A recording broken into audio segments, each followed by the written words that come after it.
Hey guys, welcome to another episode of The Vinyl Den, your channel for record collecting by record collectors. I'm Nick. And I'm Ian. Today we're talking about some overrated albums of the 1960s. There's a bunch of links down below. Make sure you go check them out. There's links for the Vinyl Den Facebook group, for the merch page, for the Spotify and Apple Music playlist we put together every week, and the Patreon page. Make sure you go check all that out. Of course, if you enjoyed the episode, make sure you give us the old thumbs up. Hit that subscribe button down below. Make sure you hit that notification bell so you're notified every time I release new episodes. So I think it was, I don't know, maybe a month or so back, we did an episode where we talked about albums we thought were overrated from the 70s. And we had a lot of fun with it. And we got a lot of good feedback. Got some good feedback, got some bad feedback. It was a fun episode to do, though, because typically we try to stay kind of positive on the channel. So sometimes it's kind of fun to...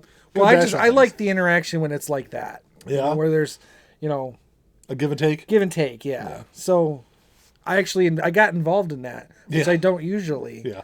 So I will say that I'll preface the albums, at least the albums I'm going to talk about, and say that I don't think that these are bad albums. In the last episode, when I talked about some of those albums, I got some grief on it because people were like, oh, how can you think that's a bad album? I'm not saying they're bad albums. I just don't think that they're as great as a lot of people make them out to be. And I think that's true with all of our choices. I'm probably a little harsher. I was harsher on my 70s albums because there's two specifically that I do not like. I think they're terrible. And albums. I love both of the albums that he did not. Well, no. The Dark Side of the Moon is not one that I think is a bad album. Okay. I think it's a good album. I just don't think it's the great album that people make it out to be. Whereas the other two, I just don't like at all. Gotcha. Whereas here in the 60s, I don't necessarily have anything against these albums. I just don't think they're good. Great. Or great, yeah. The first one that I'm going to talk about is probably the one that I'm sure I'll get a bunch of comments about. It's an album that is good, but it's often held up as one of the greatest, if not the greatest album of all time. And I don't even think it's this band's best album in the 60s. And that is Sgt Pepper by the Beatles. I know everyone loves this album. This is probably, I think there's at least 3, maybe 4 other Beatles albums from the 60s that I think are better albums than this one. I love this album, but as we were talking off camera, as far as this is kind of their first experimental album, their next one I think is better, and that's Magical Mystery Tour. So I can see your point.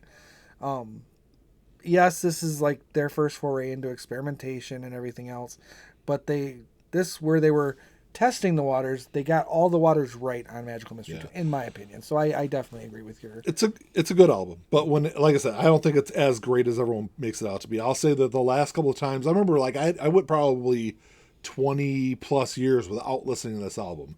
And then probably about a decade or so ago, I sat down and listened to it again. And my first thought was, what's the big deal? Like, why does everyone make this album out to be like the hand of God reached down and touched the Beatles on this album? And that's nowhere close to even being that. So one of the ones for me, I don't know if this will really get much flack, and I'm not even sure in thinking about it if it's really that overrated, like it's rated high, but In-A-Gadda-Da-Vida by Iron Butterfly. And I think just because no one knows any of the other songs, but this album's held up as like this great psychedelic masterpiece. Yeah. And it's mainly because of the one side, and this one song. I was looking at it before we started recording. I'm like, I don't remember any of these other songs. I don't think I listened to more than once. I think In-A-Gadda-Da-Vida is the only like good thing about this album. I wouldn't even go that far. The other songs on here, because I've listened to it. I mean, this is my copy. I've listened to it within the last year or two. The other tracks on here are just like really kind of forgettable. They're not bad tracks. I think there are large parts of In-A-Gadda-Da-Vida that I think aren't all that great either. No, because it doesn't really need to be 17 minutes long. It doesn't. I like a long song. I do. I like epic songs, but this one's a little repetitive. Yeah. And I guess that's kind of the psychedelic kind of charm to it. And I've said it multiple times. I'm not a huge fan of psychedelic music. Says the Pink Floyd fan.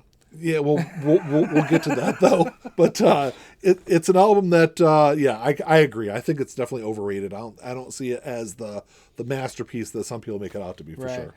The next one, I guess I should preface by saying I am a Beatles fan. So I'm not trying to pick... I'm not so sure now.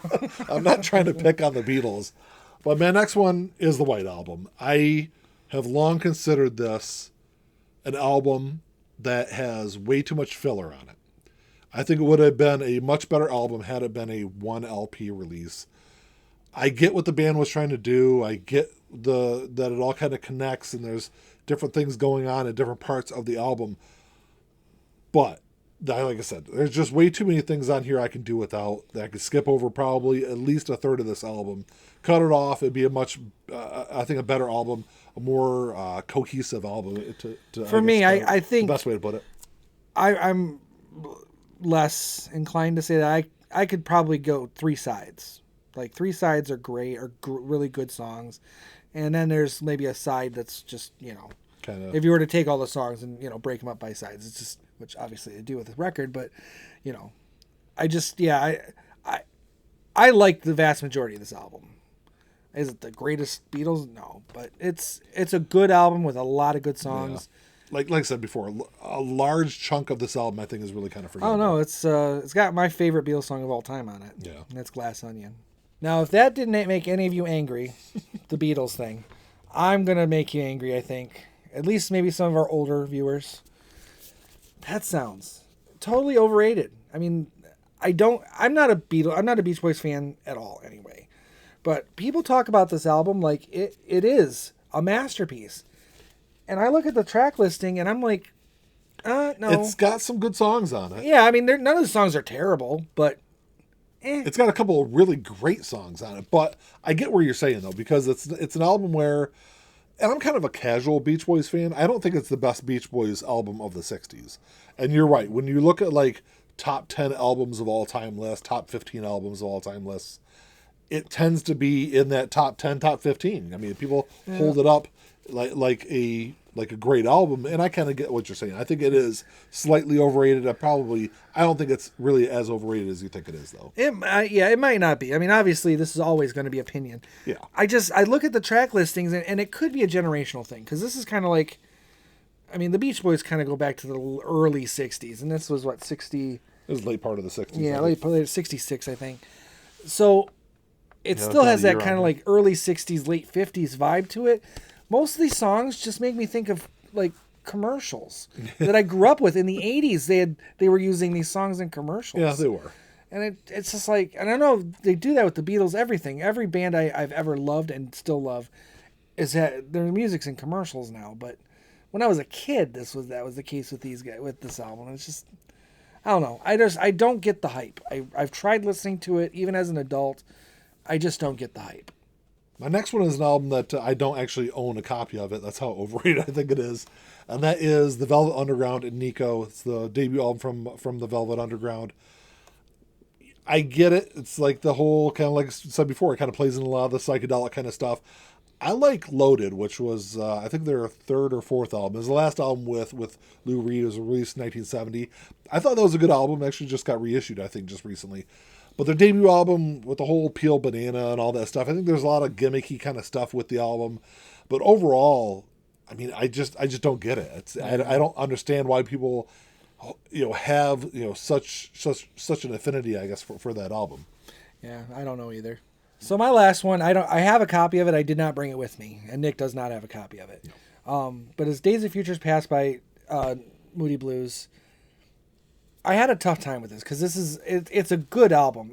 I would even go as far as to say maybe bordering on a great album, but I don't know if it really holds up. At least not in their own catalog, because I think In Search of the Lost Chord is a better album. I think Every Good Boy Deserves Favor is a better album.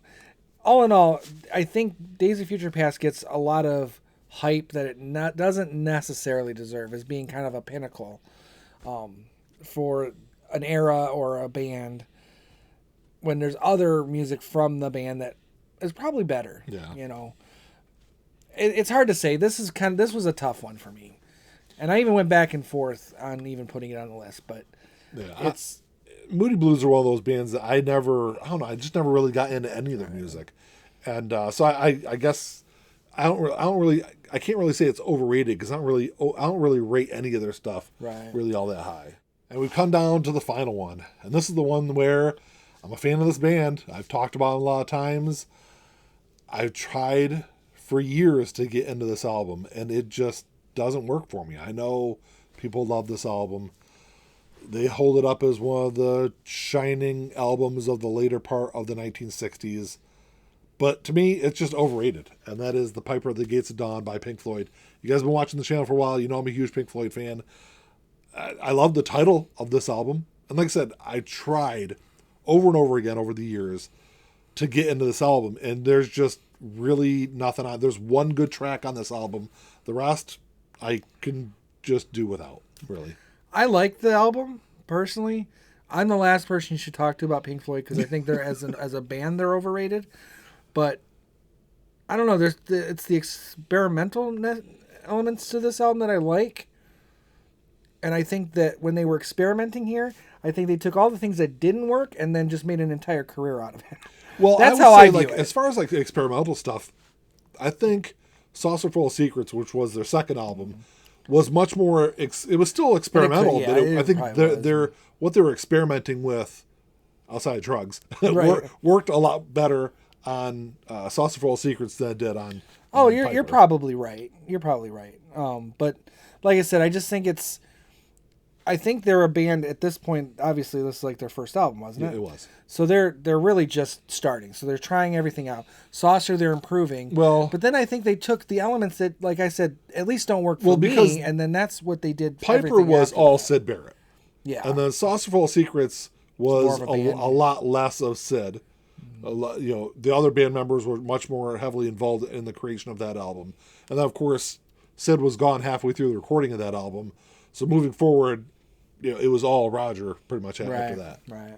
Well, that's all we got for you today, guys. Thanks for checking the show out. Make sure you drop us a comment down below. Let us know what you guys think. Don't hate us too much for our picks today. And I hate away. I like it. I dig it. There's other albums out there that I'm sure you guys think are overrated. Let us know what you guys think. If you enjoyed the episode, make sure you give us a thumbs up. Hit that subscribe button down below.